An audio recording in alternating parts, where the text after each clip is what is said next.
The gala glittered with powerful men in tuxedos and fake smiles.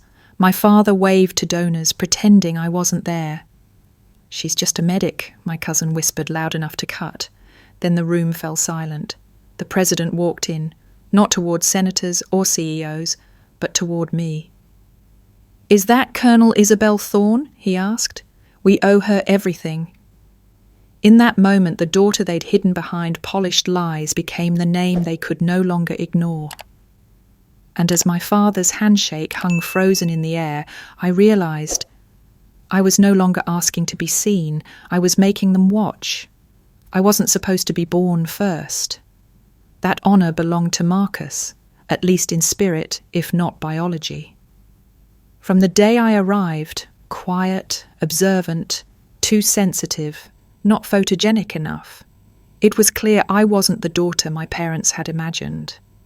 My earliest memory is of sitting alone on the stairs during one of Marcus's birthday parties, watching the living room explode with balloons, gifts, and people laughing too loud. I remember clutching a picture I had drawn for him, a child's attempt at being included, and being told gently by my mother, "Not now, Isabel, he has guests." By the time I was 7, I had memorized the art of disappearing. I could make myself small in corners, quiet in car rides, invisible in family portraits. No one ever said I was unwanted. They didn't have to. Love in our house was a performance. Marcus was the star, the golden boy with dimples and debate trophies. I was the understudy no one bothered to train. When I brought home straight A's, my parents nodded, distracted. When Marcus scored a B in biology, they hired him a tutor, then blamed the teacher. My achievements were expected. His were celebrated. My failures were my own. His were shared burdens. I began to crave their attention like oxygen. I remember once, in 3rd grade, I faked a stomachache just so my mother would sit with me. She brought me ginger ale and kissed my forehead. For 30 minutes, I was the centre of her universe. Then the phone rang, Marcus had forgotten his gym clothes, and just like that, I was alone again. At age 10, I won a regional science fair, 1st place. My project had taken weeks, a fully functional hydraulic arm built from syringes and tubing. I was glowing when I got home, my ribbon clutched tight in my hand. "That's lovely, dear," my mother said, not looking up from her laptop. "Leave it on the counter. I'll show your father later." She never did. The ribbon eventually found its way into the trash during spring cleaning. Marcus, meanwhile, was praised for making the junior varsity soccer team. Not captain, just the team. The older I got, the more the neglect calcified into clarity. I wasn't being overlooked. I was being denied. Denied space, denied attention, denied identity. At 13, I tried confronting my mother. I asked why my piano recitals were always missed, while Marcus's swim meets were family events. She stared at me like I had spoken in a foreign language. "Isabel," she said, "Marcus needs our support. You're so independent." Independent, that word would haunt me. It was how they justified forgetting me. It was how they congratulated themselves for my resilience while abandoning me emotionally. I wasn't strong. I was left no other choice. At 15, I applied for a prestigious summer program in engineering. I didn't ask for help. I filled out every form, wrote every essay, and mailed it all with money I'd earned babysitting. I was accepted, full ride. When the letter came, I showed it to my parents at dinner. My father skimmed it, raised an eyebrow, and said, 3 weeks away? That's a bit much, isn't it? What if something happens here? My mother chimed in, "Maybe next year, sweetie. This summer's already full of plans." Plans meant Marcus's debate camp. I stayed home. I didn't cry. I stopped doing that years ago. I just folded the letter into a neat square and tucked it in a book I no longer remember the title of. That night, I lay awake listening to the air conditioner hum and thought for the first time, I don't belong here. By 17, I had perfected silence. I became background. In photos, I stood off to the side. At holidays, I offered to help clean so I wouldn't have to make small talk with relatives who barely remembered my name. When my guidance counsellor asked about college, I said I hadn't decided. The truth was, I had decided. I just hadn't told anyone. I had decided I was going to disappear for real. Senior year should have been a victory lap. Prom, parties, photos of smiling friends in the yearbook. For me, it was a countdown. I'd already filled out the enlistment forms in secret. I memorized every requirement for the Air Force pararescue training pipeline. I trained alone, running at dawn, doing push-ups in my bedroom after school, taping motivational quotes to the inside of my closet like they were prayer scrolls. I didn't need permission, I just needed out. The night I told my parents was unseasonably warm for March. We sat at the kitchen table in silence after dinner, the remains of a half-eaten casserole cooling between us. I took a breath, placed the envelope in front of them, and said, "I'm enlisting." My mother blinked. My father narrowed his eyes. "Enlisting in what?" he asked, though he already knew. "The Air Force. I want to become a pararescue medic." There was a beat of silence so thick it pressed against my chest. "Absolutely not," my father said. "It's dangerous," my mother whispered, fingers fluttering at her throat like something had just struck her there. "I've already signed the papers," I said quietly. My father stood, his chair screeching backward. "Do you have any idea what that uniform says about our family? We're not blue-collar, Isabel. We are educators, policymakers, leaders." I didn't flinch. "We're also supposed to be human." "You are wasting your potential," he hissed. "Throwing your future away for what? So you can drag wounded bodies through dirt like some glorified field nurse?" My mother's voice cracked. "You're smart. You could go to Stanford. You could be anything." "I am being something," I said. "I'm being who I want to be." That was the last family dinner I ever attended.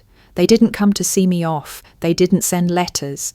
The day I shaved my head and stepped into basic training, I was utterly and officially alone. But in that loneliness, I found something I'd never had in that big, cold house. Freedom. I was finally in control of my own narrative. Every sore muscle, every bruise, every exhausted breath, it all belonged to me. The pipeline nearly broke me. It was 18 months of hell. I was the only woman in my class. I was smaller than everyone, slower at first. But I was stubborn. Pain was nothing new. And when it got bad, when I wanted to quit, I thought about my father's voice saying glorified nurse, and I pushed harder. I graduated pararescue training with a cracked rib and a smile on my face. No one from home showed up. My commander handed me the pin, shook my hand and said, "You're tougher than most men I've seen come through here." I wanted to believe that meant something, that somehow the sacrifice would rewrite my story, but even then I knew they weren't watching. They never had been. A year later, I was deployed for the first time. It was chaos, heat, screams, blood, but I didn't falter. Every life I saved stitched something back together inside me. I wasn't healing others, I was healing myself. Every triage, every evac was a reclamation of worth. But back home, nothing changed. My emails went unanswered. My name was missing from family Christmas cards. One year, I received a forwarded invitation to Marcus's engagement party with my name spelled wrong. I didn't go. Instead, I treated a wounded pilot in the middle of a sandstorm, holding his artery closed with my bare hands until evac arrived. That was my celebration. Sometimes people think grief is about loss. But for me, grief was the absence of ever being held. It was the echo of a love that never arrived. And it followed me, quiet, constant, like a song stuck in the background. But I kept moving, kept saving lives, kept climbing. If they wouldn't see me, I would become impossible to ignore. I returned stateside after a brutal deployment in Afghanistan. My team had lost 2 good men on a failed extraction mission. I'd carried the last survivor across open ground under fire, shrapnel biting into my shoulder, blood slick on my gloves. He lived. I got a commendation and nerve damage. It was my 3rd deployment. I was 28. The day I landed, I called home. I didn't know why. Maybe some ridiculous part of me still thought they'd care. My mother answered, her voice bright and brittle. "Oh, Isabel, what a surprise. How are you, honey?" "I just got back. 3rd tour's done." A beat. That's great, she said, stretching the word until it meant nothing. Marcus just closed a major deal at his firm. He's being considered for partner. Isn't that wonderful? I swallowed. Yeah, great. You'll have to come to the gala, she continued. Next month. Your father's hosting it. Everyone important will be there. Oh, and wear something elegant, okay? I'll be in uniform. Silence. Well, try not to be too intimidating. It was always the same. My life was something to be minimized, tucked under the rug so the neighbors wouldn't trip over it. My injuries, my trauma, the horror I carried home, they were unpleasant details that didn't fit their narrative, but I went to the gala. It was held in a massive ballroom downtown, the kind with chandeliers and $500 plates of food no one ate. My father worked the room like a senator campaigning for the afterlife. My mother sparkled beside him, laughing too hard, sipping white wine. Marcus was there, of course, tall and perfect, in his tailored tuxedo, surrounded by sycophants. When I arrived, heads turned, not in admiration, but confusion. I was in my dress blues, medals lined like a resume across my chest. My hair was regulation short, my eyes were tired. I spotted Marcus by the bar. He saw me, hesitated, then raised a glass with a smirk. Wow, he said when I reached him. You clean up, militant. Charming, I said. You know, he continued, swirling his drink, Dad's trying to get that foundation of his off the ground, military scholarship fund. You showing up helps the image, so thanks for that. I stared at him. You're welcome. Don't get me wrong, he added. What you do is noble. Just not exactly prime time, you know. He turned away before I could answer, already moving on to the next person worth impressing. I stood there for a moment, feeling like a museum piece, interesting, out of place, and completely alone. Then I heard it. She's just a medic. The voice came from behind me, Leo, my cousin, whispering to his date like he was giving her a tour of the zoo. All that army stuff is so blue collar. My father stood 3 feet away. He heard it, didn't flinch, didn't correct him, didn't defend me. He just smiled and kept shaking hands. I should have left. I should have thrown my drink in someone's face and walked out. But I didn't. I stayed, not out of pride, out of quiet, simmering rage, because someday, I told myself, they were going to choke on those words. And when they did, I wanted to be there to watch. I didn't speak to my parents for 6 months after that gala. There was nothing left to say. But like clockwork, when I was promoted to technical sergeant, I reached out again. Foolishly, desperately. Maybe I thought the title would finally mean something to them. That if the Air Force recognised my worth, my family might too. I called on a Thursday evening the day before the ceremony. My father answered, his voice clipped and distracted. I got promoted, I said. To what? Technical sergeant, it's a big deal. I was wondering if you and Mom could come tomorrow. It's on base. There was a pause. We'll certainly try, honey, he said, the kind of answer that meant no. The next morning my phone rang. I already knew what it was. Isabel, my mother said, her tone overly soft, rehearsed. We're so sorry, but we can't make it. Marcus had a rough week. He was passed over for the partner track and he's just devastated. We're flying out to be with him tonight. He really needs us. I stood in my dress blues in front of my mirror, phone pressed to my ear, staring at my reflection. My medal rack glinted under the light. My shoes were polished. I had memorized my speech. My stomach twisted. My promotion isn't optional, I said quietly. Of course not, darling, she replied. But your brother, he's in such a fragile place. Fragile. That was the word they'd always used to justify it. Marcus was fragile. Marcus needed care. Marcus had expectations and pressure. I was the strong one. I didn't need anything. Except I did. I understand, I said. But what I meant was, I won't forget this. The ceremony was small but dignified.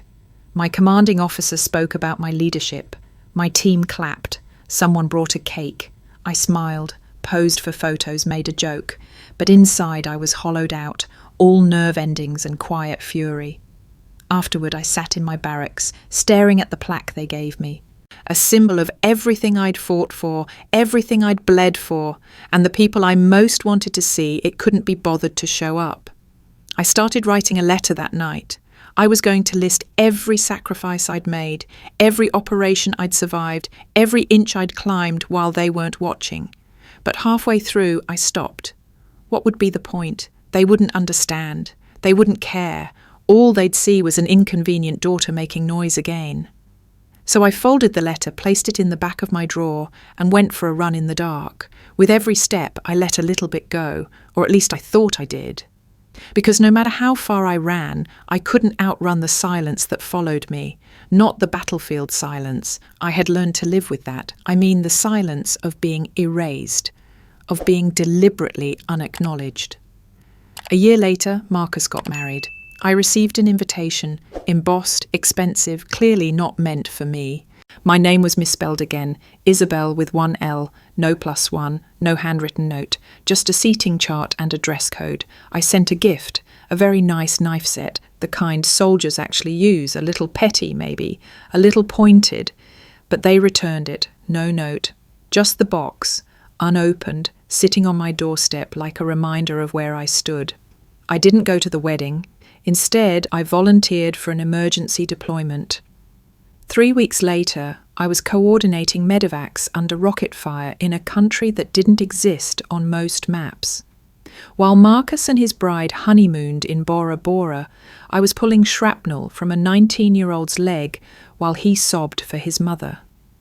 That night, after the mission, I sat on the edge of a metal cot in a makeshift bunker, rain pounding the tin roof, and realized something terrifying. They weren't just choosing him, they were unchoosing me, over and over again. It happened during Operation Nightfall, a name that would later appear in classified briefings, but for me it was just another night in hell. We were deep in hostile territory, tasked with extracting a critical intelligence asset from a remote village high in the mountains. Everything that could go wrong did.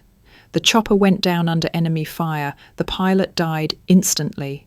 We were scattered, pinned down, outnumbered. I don't remember being afraid. I remember being furious. Furious that I couldn't afford fear, not with lives depending on me. I moved like muscle memory, dragging the wounded asset behind a crumbling wall, radioing for help through static and blood. Then the explosion hit. I don't know how long I was unconscious. When I came to, my leg was a mess. Shrapnel embedded deep, bone maybe cracked. I bit down on a strap and pushed through it. There was no one else, no one coming, just me, the asset, and 6 hours until daylight.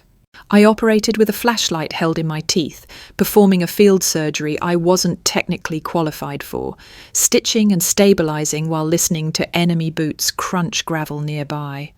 I didn't think. I just moved. Somehow, I got him stable. Somehow, I held the perimeter until air support finally arrived. When the second team reached me, they found me slumped against a bloodied crate, still gripping my rifle, still breathing. I didn't expect a medal. I didn't expect anyone to know, but someone did. Weeks later, I was back on base, limping through rehab, when a sharply dressed man in a tailored suit approached me. He introduced himself as a senior White House aide. "The president would like to meet you," he said. Privately. I thought it was a joke. It wasn't. He explained that my actions during Operation Nightfall had prevented a catastrophic international crisis. The asset I'd rescued held intelligence that reshaped diplomatic negotiations in 3 regions. My leadership, my medical precision, my stubborn refusal to die, they had changed history. "The President wants to award you the Distinguished Service Cross," he said, his voice reverent.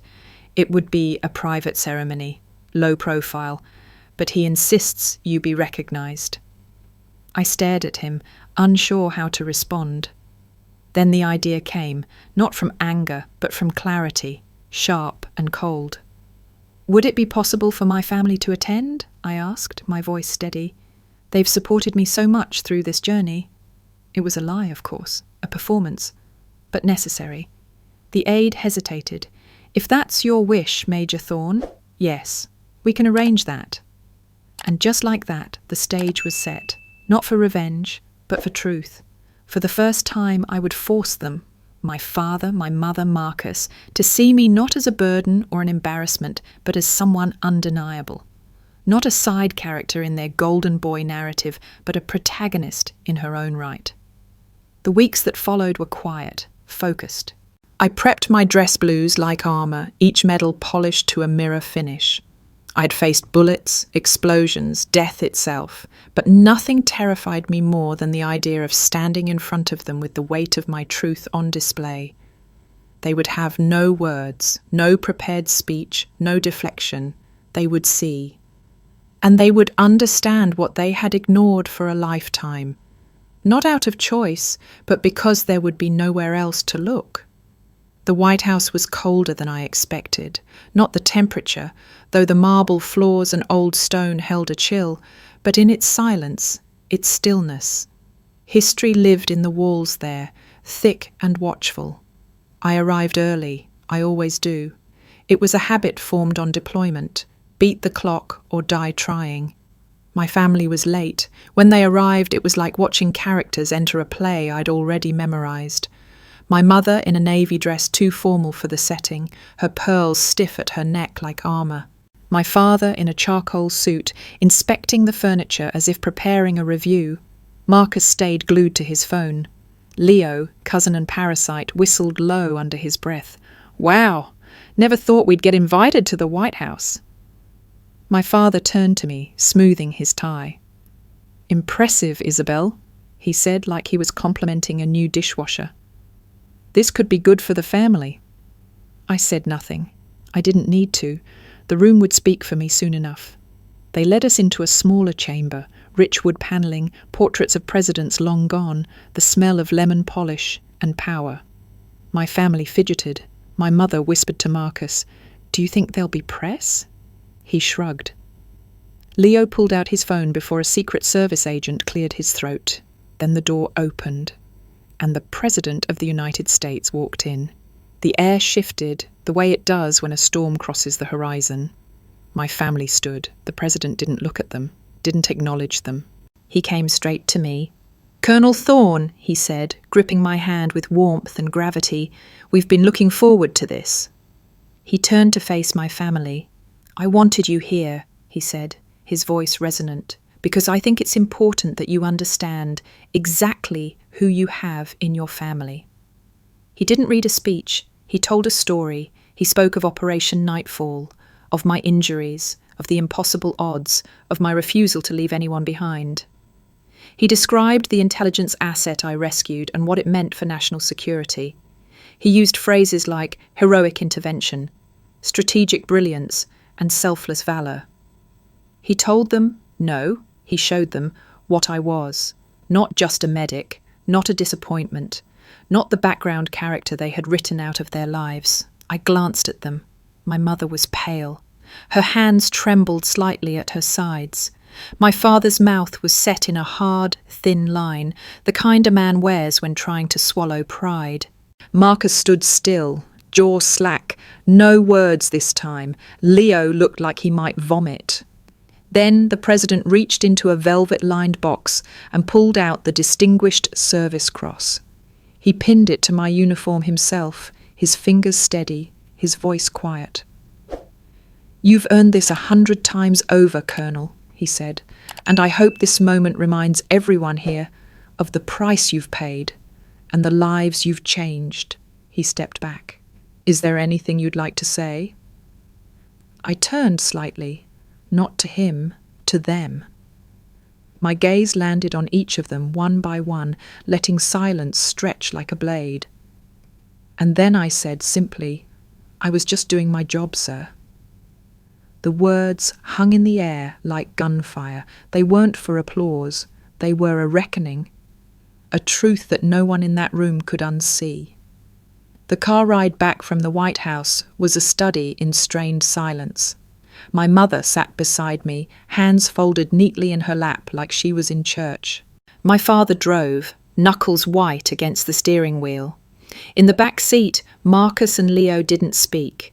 No one said a word for the first 10 minutes. Then my mother broke the silence. Her voice was too soft, too rehearsed. "Isabel, we're so proud of you." I looked at her, waiting to see if she meant it. But her eyes didn't meet mine. They were fixed on the windshield, as if watching her reflection speak. "We just never knew," she continued. "I mean, we knew you were in the military, of course, but not that. That. Like it was some unnameable thing." My father cleared his throat. "Incredible. Absolutely incredible," he added, nodding like he'd just watched a stirring documentary. It wasn't an apology. It wasn't even admiration. It was the sound of people trying to recalibrate their own story without admitting they'd had it wrong all along. I didn't respond. It wasn't anger anymore. It was absence, a flatness, like a switch had been flipped. I stared out the window and let their words dissolve in the noise of the city passing by. Later that week, my mother called. Her voice was bright, forced, the way it always got when she was avoiding the truth. "So," she said, "we've been thinking, your father and I, we'd love to throw a party to celebrate your award, a real one, elegant. Everyone important would be there. We could make it a fundraiser, maybe, tie it into the foundation." My grip on the phone tightened. A party? Of course. Not for me, but for the story they wanted to tell now, for the image they wanted to reshape, from shame to pride, without acknowledging the years in between. "No, thank you," I said flatly. There was a pause. "But, Isabel, I don't need a party," I said, "and I don't need a rewrite." She started to protest again, her voice rising in pitch, but I cut her off. "I have to go now," I said, calm and clear. "Talk to you later." Then I hung up. It was the first time I'd ever done that. The first brick in a wall I should have built years ago. Not out of hate, but out of protection, for myself. Something inside me shifted that day, not dramatically, no fireworks, just a quiet release, like letting go of a weight I hadn't realised I'd been carrying. I stopped waiting. For their approval, their understanding, their love, I'd stopped believing it would ever come. And without that belief, I was finally free to build something else, something real. I expected them to stop calling after that, but my mother tried again a week later. She left a voicemail I didn't return, then an email, then another voicemail, each one shorter than the last, shrinking with each unanswered echo until the silence finally swallowed them. It was strange, the absence. Not painful, just unfamiliar, like walking into a room and realising the ticking clock you'd always hated had finally stopped. In that stillness, something else grew. Peace. For the first time in years, I didn't feel like I was chasing something. I wasn't waiting for permission to exist. I wasn't hoping for a seat at a table that had always been too small for me. I was building my own. That summer, I accepted a position as an instructor at the pararescue school. It was a shift from field ops, but I welcomed it. My body bore the scars of too many near misses, and my mind, though trained to endure, needed air. The base sat near a wide stretch of desert. Every morning I ran before sunrise, letting the wind and dust scrub the last traces of guilt from my skin. Then I spent my days pushing new recruits past their limits, demanding strength and focus they didn't yet know they had. And at night, I slept. Not deeply, not always peacefully, but without the weight of someone else's disappointment pressing into my spine. One afternoon, a new recruit, barely 20, froze on the rope's course. His legs dangled mid-air, arms shaking, breath coming fast and ragged. "Can't do it," he gasped. "Then don't," I said, standing beneath him. "Stay there. No shame in knowing your edge." He looked down, surprised. "But if you want to move," I added, "just grab the next handhold. Not the top, not the end, just one move." He stared at me for a beat. Then he reached, one hand, then the other. When he hauled himself over the final platform, he looked down at me, his face shining with something more than relief. Triumph. I nodded. He nodded back. That look, exhausted, proud, transformed, was worth more to me than 1,000 ceremonies. This was my new family, the instructors I worked with, the airmen I trained. We celebrated with beer, not speeches, with scars, not suits. We told stories around fire pits, not podiums. We didn't talk about status, we talked about survival. Belonging, I learned, wasn't something inherited. It was earned, shared, fought for. It was in the dirt, the sweat, the way someone handed you water after a 14-mile run without saying a word. It was in the silence after a successful extraction. The look in someone's eye when you told them they could do it, and they did. And in all of that, I found something more powerful than validation. I found home. I hadn't heard from my family in months. Until one afternoon, my phone buzzed with a message from my father. Just a photo, no caption. It was a picture of the Distinguished Service Cross, my Distinguished Service Cross, framed in a heavy, ornate shadow box, the kind you'd find hanging in a country club trophy room. Beneath it, a gold-plated plaque read, Colonel Isabel Thorne, National Hero. And behind the frame, his office wall, right next to Marcus's law degree. Beneath the photo, he had finally added words. The centerpiece of my collection. Everyone who visits is so impressed. I stared at it for a long time. Not because I didn't understand what he was doing, but because I understood it too well. He hadn't changed. He'd adapted. He still couldn't see me. Not really. But he could display me. He could finally point to something I'd done that wouldn't embarrass him at cocktail parties. He could rewrite the story, my daughter, the war hero, without acknowledging the years he spent pretending I didn't exist. He couldn't be proud of me for surviving war zones, but he could be proud of the medal I earned from them. And in that moment, I realized something quiet and definitive. I wasn't angry. I was done. There was no rage left, no yearning, just a kind of quiet sadness, like watching a bird fly into a clean window, again and again, too stubborn or stupid to realize it'll never pass through. He hadn't earned that medal. He hadn't even earned the right to tell its story. I deleted the message without replying. It didn't hurt. It didn't even register. I had spent so many years chasing something I thought would fix us, a moment, a gesture, some grand apology, but there was no repair to be made, because the damage hadn't just come from what they did, it had come from who they were, and I couldn't change them. I could only stop letting them change me. That week, I took the medal out of the drawer where I'd kept it, the real one, not the one in his photo. I held it in my palm, let the weight of it settle into my skin. It was heavier than I remembered. But it didn't feel like an honour. It felt like evidence of who I'd become, of everything I'd survived, of every moment I kept going, even when no one came. It wasn't his to display, it was mine to carry. I wrapped it in soft cloth and tucked it into my locker at the base, a quiet, private resting place, not for display, but for remembrance. Because I wasn't a headline, I wasn't a dinner party anecdote, I wasn't someone's redemption arc, I was a soldier, a survivor. And most of all, I was a witness to all of it. And that made me dangerous, because I remembered everything. A few weeks after deleting my father's message, an invitation arrived in the mail. Not a letter, not an email. A heavy embossed envelope with gold trim and raised lettering that smelled faintly of lavender and desperation. You are cordially invited to the Thorne family legacy celebration.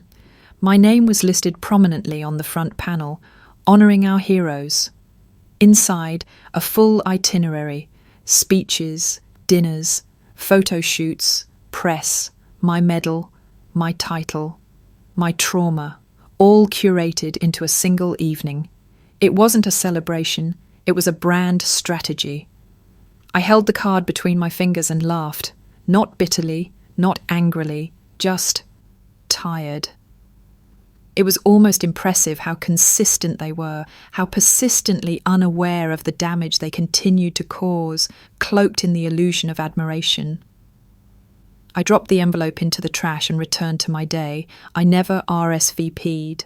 I never called, but word travelled.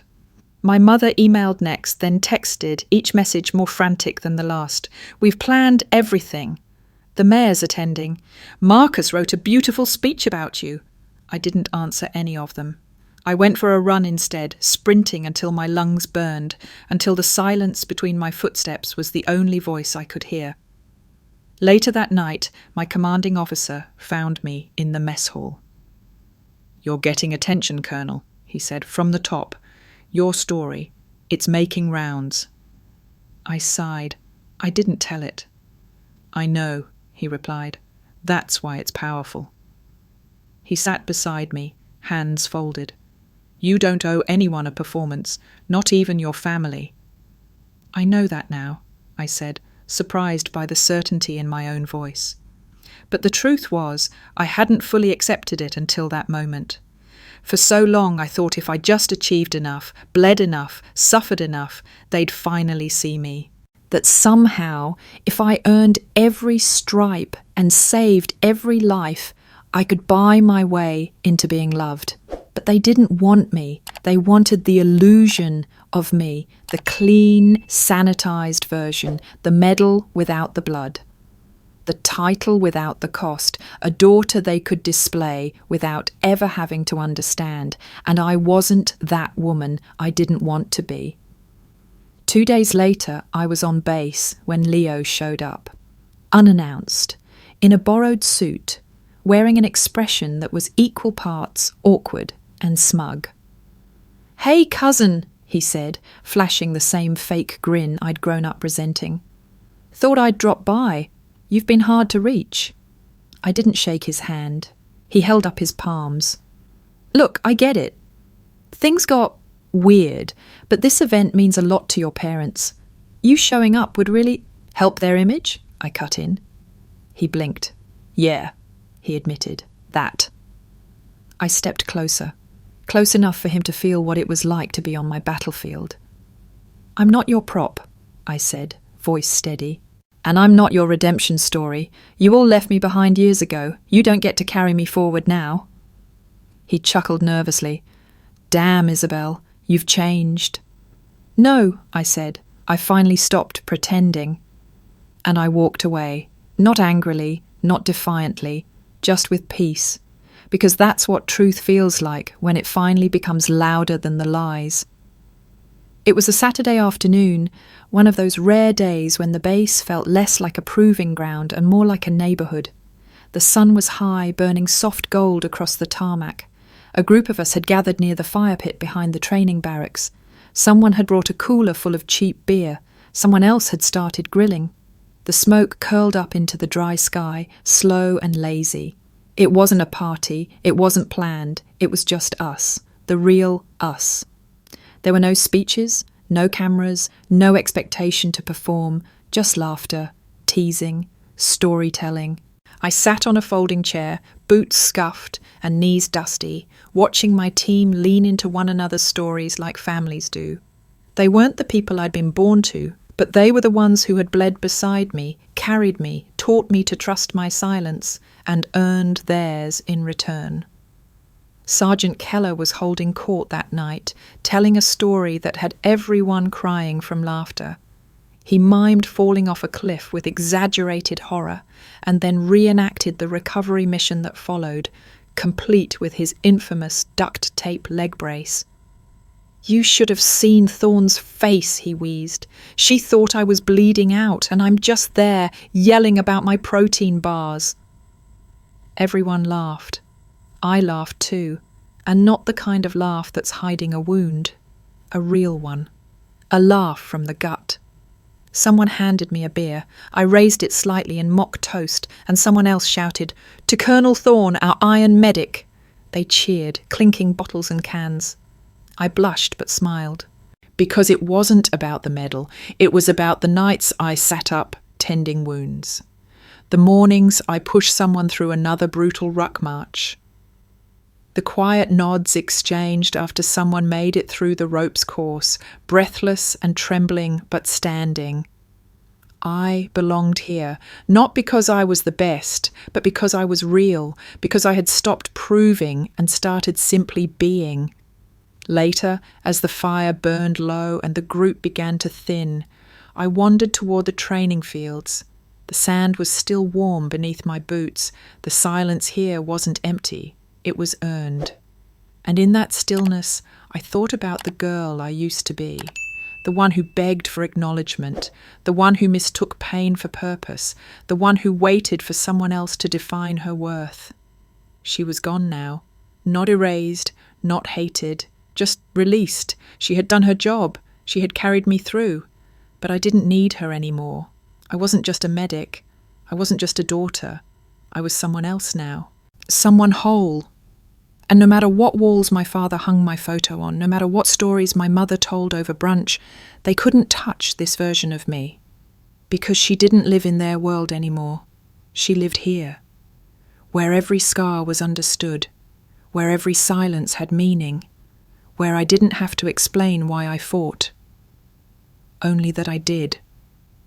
A few days after that fire pit night, I found myself walking into the equipment shed at sunset. The sun slanted in sideways through the high windows, casting long shadows across the racks of gear and the sand-coated floor.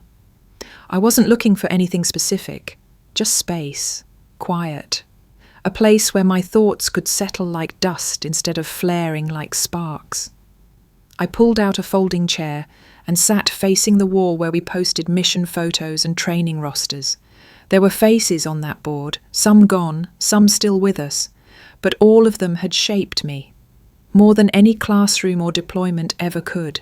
My eyes landed on a photo taken after our last successful extraction, a close-up of my squad, filthy, exhausted, grinning like lunatics. My arm was around Keller. Someone had drawn devil horns on him in Sharpie. I smiled. That was my legacy. Not medals, not ceremonies, not parties thrown by people who never knew what I survived. These people, these moments. As I sat there, my phone buzzed on the crate beside me.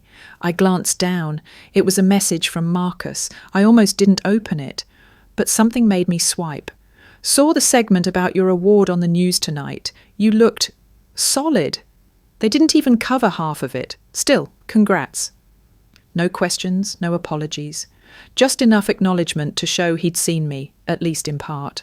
I didn't respond. Not because I was angry. I just didn't have anything left to say to him. He wasn't ready to meet me where I truly was, and I wasn't stepping backward to make it easier. A few minutes later, another message buzzed through. This one was from my mum.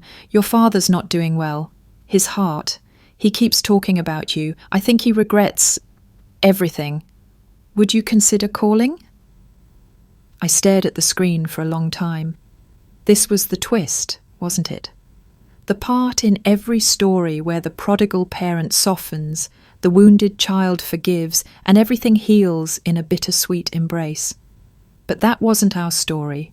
Regret isn't the same as remorse. Wanting comfort isn't the same as change. And loving someone, truly loving them, means seeing them even when they're inconvenient, complicated, imperfect. He had never done that, and I had stopped waiting. Still, I didn't delete the message. I just set the phone down and let the silence answer for me. Outside, the desert wind picked up, whistling through the doorframe like an old friend reminding me to stay the course. I stood, stretched, and walked back toward the barracks. Inside, my team was setting up for night drills. The buzz of conversation, the clang of gear, the scent of grit and adrenaline, it filled the air like music.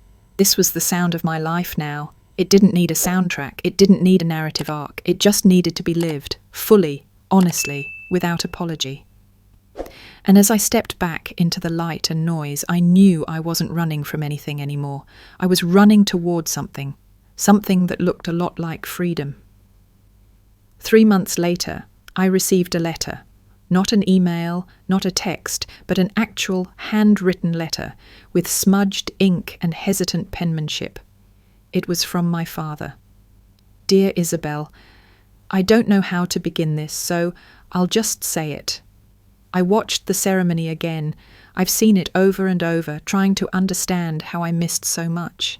You stood there, calm, strong, everything I thought I wanted you to be, and yet I never once gave you the space to become it. I don't expect forgiveness. I don't even deserve your time.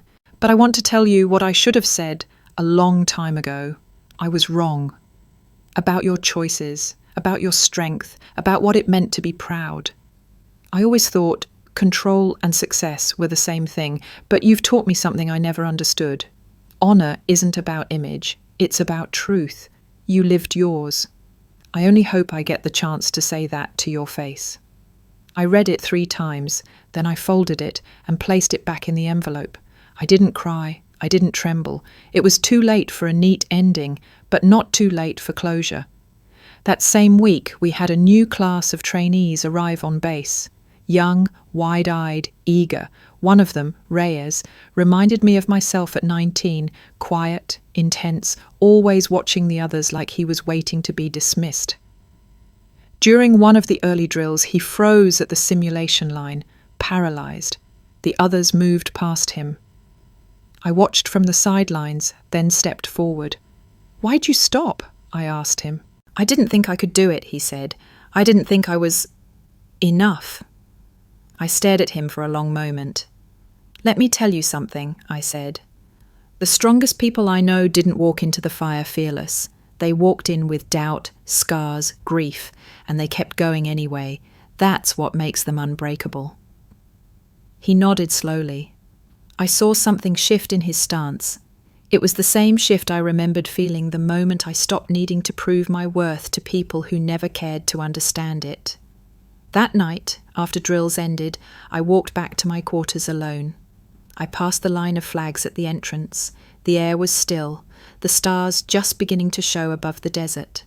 And for the first time in years, I thought about visiting home.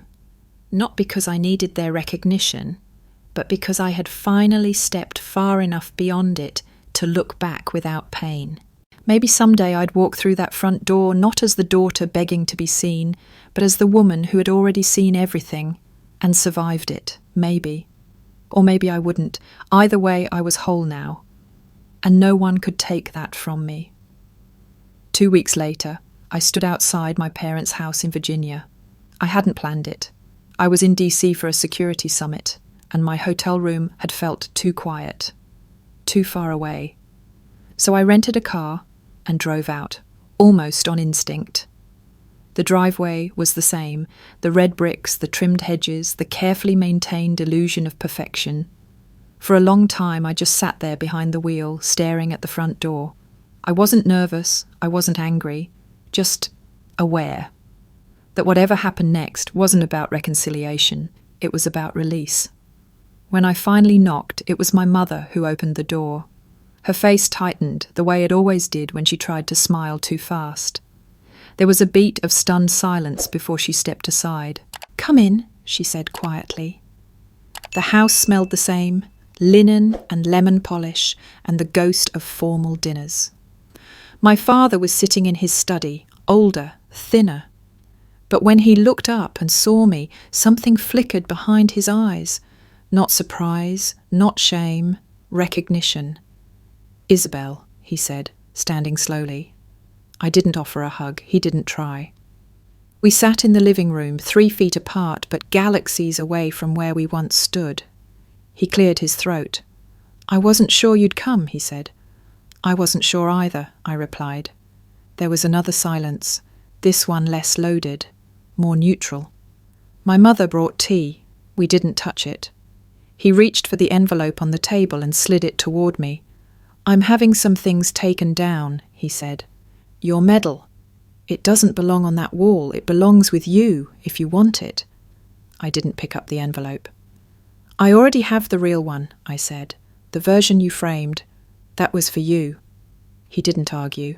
"I know," he said. Another long pause. "I don't expect this to fix anything," he continued. "But I needed to say it, to look you in the eye and say I'm sorry. I should have listened. I should have seen you.